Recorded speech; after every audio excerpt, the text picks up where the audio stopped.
एका गावात एक वाडा होता. त्यात वाड्यात राहायचं कुलकर्णी कुटुंब. केशवराव कुलकर्णी एक धाडदीप्पाट पुरुष. त्यांची पत्नी रमा घरातली शांत महिला. मुलगा अमित आणि अमितची बायको प्राची. प्राची नुकतीच 20व्या वर्षी या घरात सून म्हणून आली. प्राची खूप देखणी. तिच्या चेहऱ्यावरचं गोंडस हास्य आणि डोळ्यांमधला तेज सगळ्या वाड्याला उजळून टाकायचा. पण तिचं हसू फार काळ टिकणार नव्हतं. लग्नाच्या काही दिवसातच अमित मुंबईला नोकरीसाठी निघून गेला. घरात केवळ केशवराव, रमा व प्राची होते. त्या रात्री केशवरावने अचानक प्राचीच्या खोलीचा दरवाजा वाजवला. तुला काही सांगायचे आहे, तो म्हणाला, पण आवाजात एक वेगळाच सूर होता. प्राची घाबरून दरवाजा उघडते, पण पुढचं जे घडलं ते तिचं आयुष्य बदलणार होतं. केशव आत गेला आणि केशवरावने तिच्या खांद्यावर हात ठेवला. तो स्पर्श साधा नव्हता. प्राचीने त्वरित हात झटकला, पण त्याने तिच्या अंगावरून हात फिरवला. तोंडात कुजलेल्या दारूचा वास आणि डोळ्यांत हिशोबाचा अंधार. हे काय करता बाबा, तुम्ही आहात ना माझे? ती किंचाळली. शांत, आपल्या घरातला सन्मान तुझ्या हातात आहे, तो दटावून म्हणाला. त्या रात्री प्राची पहिल्यांदा समजली की घरचं छप्परही कधी कधी छळकूप बनतं. दिवस जसे जसे जात होते तसे प्राचीचे शोषण वाढत. त्या घटनेनंतर प्रत्येक रात्री एक वेगळा भयकाळ बनला. अमितच्या अनुपस्थितीत केशवराव तिच्या खोलीत यायचा आणि एका बापाच्या नात्याच्या आडून एक शोषक भेडसावू लागला. रमाला काहीतरी जाणवत होतं, पण ती स्तब्ध होती. समाज, घराणं, प्रतिष्ठा या गोष्टी तिच्या तोंडावर कुलूप बनून राहिल्या. मी काही बोलले तर हे घर उद्ध्वस्त होईल. प्राची स्वतःला समजवायची, पण तिचं मन आतून गळून पडत होतं. मानसिक तडजोडीचा काळोख. प्राची दिवसेंदिवस अधिक गप्प, अधिक एकटी झाली.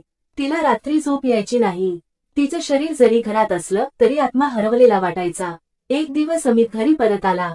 त्याने पाहिलं, प्राचीचं वजन घटलं होतं, डोळ्यांत कायम थकवा होता. पण तोही व्यस्त होता. नोकरी, करिअर आणि आपल्या स्वाभिमानी वडिलांचा आदर्श. अमित, मला तुझ्याशी काही बोलायचं आहे, प्राची धीर करून म्हणाली. आता नाही ग प्राची, उद्या बोलू, अमित म्हणाला. आणि तो उद्या कधी आलाच नाही. एका पिढीचा तिरस्कार. केशवरावचं वय वाढत होतं, पण त्याच्या वासनांचा भुकेला अंत नव्हता. आता तो प्राचीला सांगायचा, तुझ्यावर माझा हक्क आहे, मी या घराचा कर्ता पुरुष आहे. तुमचं वय माझ्या बाबांइतकं आहे, प्राची म्हणायची, डोळ्यांत अश्रू. म्हणूनच तर मी तुला समजून घेईन, तूच हक्काची आहेस. त्याचा विकृत चेहरा पाहून तिला मळमळायला लागायचं. आत्म्याचा संघर्ष आणि आवाज. एका रात्री केशवरावने तिला पुन्हा स्पर्श करण्याचा प्रयत्न केला. प्राची ओरडली जोरात, बस झालं, तुम्ही बाप म्हणून नव्हे तर नराधम म्हणून वागता. आज मी गप्प बसणार नाही. केशवराव हादरला. तो मागे सरकला. रमा दाराशी होती, डोळे भरून आलेले. तिला आता काहीच झाकता येत नव्हतं. हो, मला माहिती होतं, पण मी घाबरले होते. सून होती म्हणून गप्प राहिले, पण आता नाही. सत्याची तक्रार. दुसऱ्या दिवशी प्राची पोलीस ठाण्यात गेली. घरगुती लैंगिक अत्याचाराच्या विरोधात तक्रार दिली. सुरुवातीला पोलीस अधिकारीही बुचकळ्यात पडले. सासरे, तुमच्यावर तुम्ही खात्रीने सांगता आहात, त्यांनी विचारलं. हो, वर्षभर झालं आहे. मी गप्प राहिले, पण आता नाही. FIR दाखल झाला. गाव हादरलं. केशवरावला अटक झाली. समाजाची कुजबूज आणि प्राचीची उभारी. गावात कुजबूज सुरू झाली. काहींनी प्राचीलाच दोष दिला, तर काहींनी तिच्या धैर्याचं कौतुक केलं. अमित धक्का खाऊन गप्प बसला. त्याला त्याच्या वडिलांचं खरं रूप दिसलं होतं आणि स्वतःचा दोषही की तो ऐकूनही गप्प होता. प्राची मात्र निर्धाराने उभी होती. तिने महिलांसाठी जागरूकता मोहीम सुरू केली. घर म्हणजे नेहमी सुरक्षित असतं असं नाही, हे ती शिकवत होती. शेवट. नव्या सुरुवातीसाठी कथा संपत नाही, कारण अशा कथा हजारो घरांत सुरूच असतात. पण प्राचीने एक दरवाजा उघडला. गप्प राहणाऱ्या अनेकांची दारं आता उघडतील. शेवटचा संदेश. घरातला भक्षक नेहमी बाहेरचाच नसतो. शोषण फक्त शरीराचं नसलं तरी मनाचंही असतं.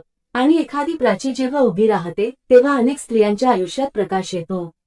ही कथा पूर्णतः काल्पनिक असून यामधील घटना, पात्र, नावे व ठिकाणे केवळ सामाजिक प्रबोधनासाठी आहेत. कोणत्याही जिवंत वा मृत व्यक्तीशी यांचा संबंध नाही. जर कोणत्याही व्यक्ती वा घटनेशी यामध्ये साम्य असल्यास तो निव्वळ योगायोग समजावा. ही कथा कौटुंबिक शोषणावर आधारित आहे. ही कथा केवळ मनोरंजन आणि सामाजिक प्रबोधन या उद्देशाने मांडलेली आहे. तुम्हाला ही कथा आवडली असेल तर कृपया व्हिडिओला लाईक करा, चॅनलला सबस्क्राईब करा आणि अशाच नवीन कथा ऐकण्यासाठी बेल आयकॉन नक्की दाबा. कॉमेंटमध्ये तुमचं मत नक्की कळवा. पुन्हा भेटू अशाच एका मनाला भिडणाऱ्या कथेसोबत. धन्यवाद.